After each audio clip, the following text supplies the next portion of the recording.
इसी बीच अगली खबर आपको बताएंगे, योगी वचन तुरंत एक्शन। देखिए, महिलाओं पर होने वाले अत्याचार को लेकर योगी सरकार की जीरो टॉलरेंस की पॉलिसी की एक बार फिर से झलक देखने को मिली है। आगरा में युवती को तंग करने वाले शोहदों को कुछ ही घंटों के अंदर पुलिस ने गिरफ्तार कर लिया है। पूरी खबर इस रिपोर्ट में देखिए।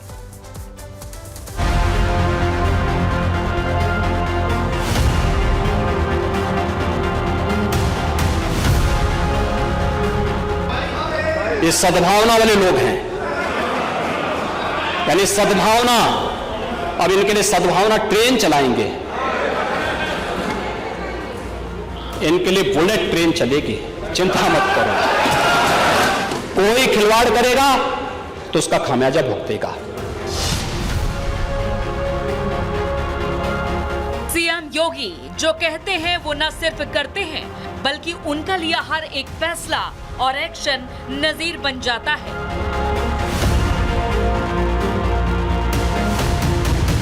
एक नहीं, दो नहीं, बल्कि ऐसे अनगिनत मामले हैं जिसमें सीएम योगी ने लॉ एंड ऑर्डर की ऐसी नजीर पेश की, उनसे दूसरे राज्यों को भी सीख लेने की जरूरत है।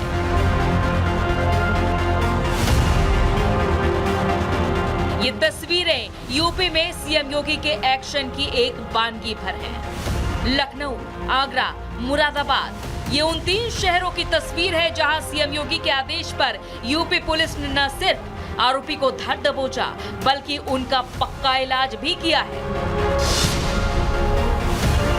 लखनऊ की गोमती नगर में बारिश के बीच सड़क सवार युवक और उसके पीछे बैठी महिला के साथ बदसलूकी के आरोप में पुलिस ने ताबड़तोड़ एक्शन करते हुए 16 से ज्यादा लोगों को गिरफ्तार किया था। पुलिस का ये एक्शन बताता है कि योगी के अपराध के खिलाफ जीरो टॉलरेंस की नीति कितनी असरदार है।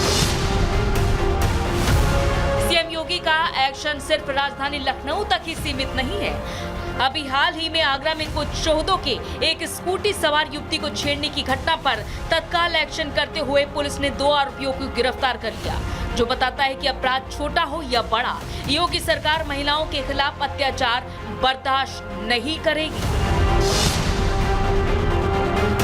लेकिन ये मामला सिर्फ इतना ही नहीं है। सड़क पर शोहदों के खिलाफ एक्शन लेने वाली योगी सरकार हर उस अपराध के लिए फिक्रमंद है जो उसकी सीमा में घटती है।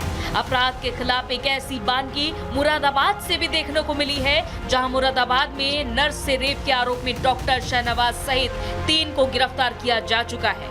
पहला आरोपी नाम शहनवाज मलिक, पेशा डॉक्टर, आरोप रेप। दूसरा आरोपी नाम जुनैद, पेशा अस्पताल में वार्ड बॉय, आरोप रेपिस्ट का साथी।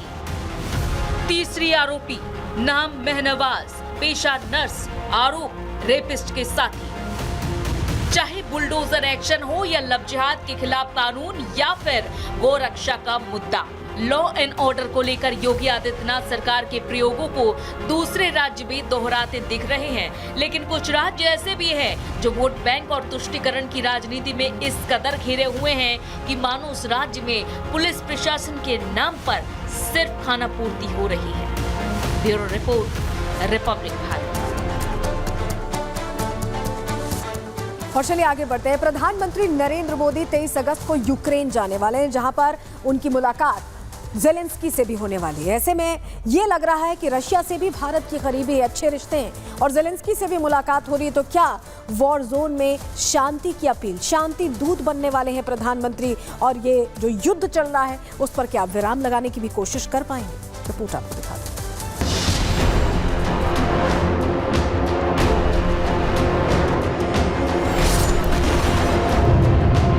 प्रधानमंत्री मोदी का यूक्रेन दौरा, क्या युद्ध रुकेगा?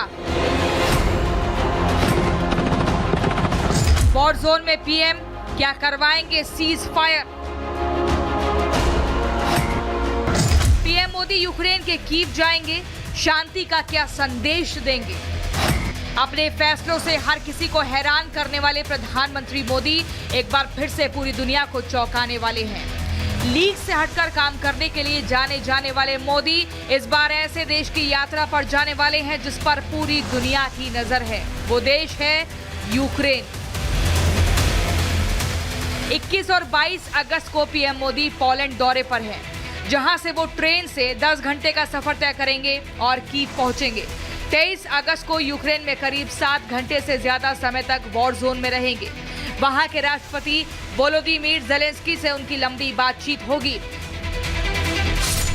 दोनों देशों के बीच कूटनीतिक संबंध स्थापित होने के बाद 33 सालों में ये पहली बार होगा जब कोई भारतीय प्रधानमंत्री यूक्रेन का दौरा करेगा।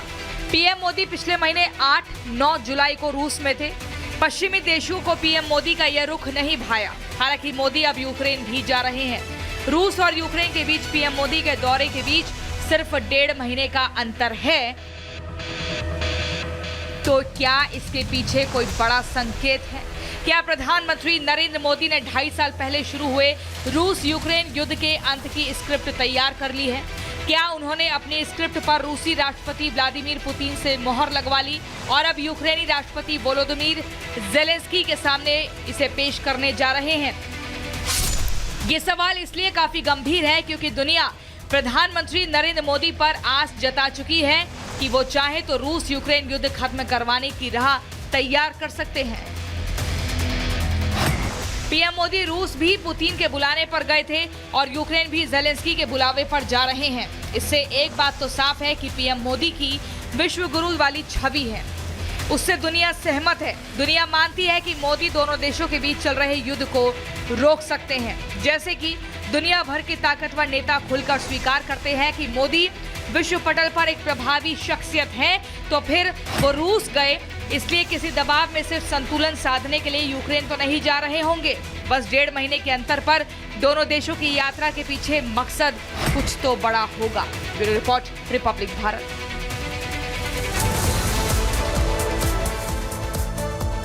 और इसी बीच अगली खबर आपको बताते हैं पाकिस्तान से, जहां कट्टरपंथियों ने सुप्रीम कोर्ट पर हमला कर दिया क्योंकि सुप्रीम कोर्ट ने कहा था यहां पर अल्पसंख्यकों को भी उनके धर्म के अनुसार जीने का पूरा अधिकार है।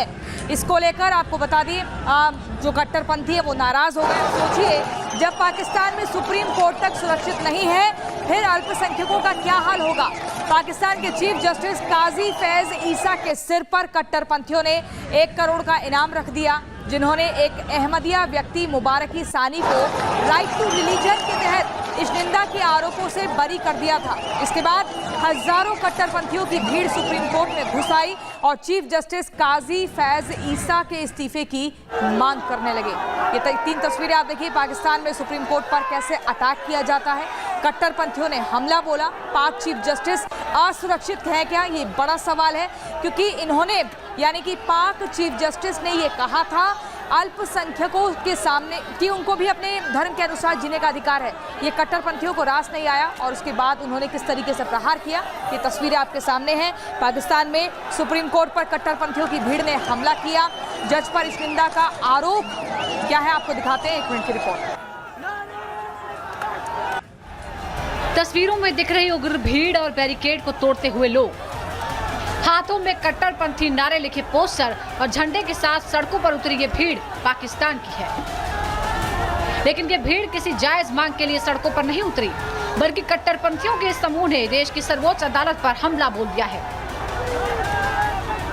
जी हाँ, सही सुना आपने, पाकिस्तान के इस्लामाबाद में कट्टरपंथियों की भीड़ ने सुप्रीम कोर्ट पर हमला बोल दिया। कोर्ट पर कट्टरपंथियों का आरोप है कि मुख्य न्यायाधीश काजी फैज ने ईश निंदा की है।